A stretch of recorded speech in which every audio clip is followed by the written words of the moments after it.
На Кавказе нет слабых народов, там, немужественных народов, плохих народов или как бы непонимающих народов.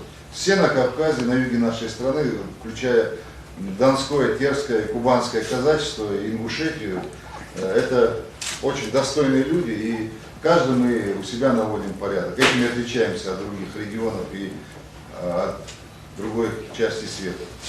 Никогда в жизни, абсолютно, ни одна сила меня не заставит неконституционно поступить. Я в то же время не согласен с тем, кто там говорит, что там надо любым образом проводить мероприятия. Я категорически противник проведения каких-то там мероприятий в масках, без опознавательных знаков, затемненных стекол. Это те же террористы получаются. То есть мы являемся пособниками террористам, если мы проводим таким образом работу. Затемненные машины заезжают. В лучшем случае у него впереди номер, сзади номера нет. А я спрашиваю, а что он? Я его приглашал или народ приглашал. Что эти люди делают, заезжают, для чего в республику? Естественно, мы с них будем спрашивать. Естественно, мы их не пускаем. Естественно, это ответная реакция.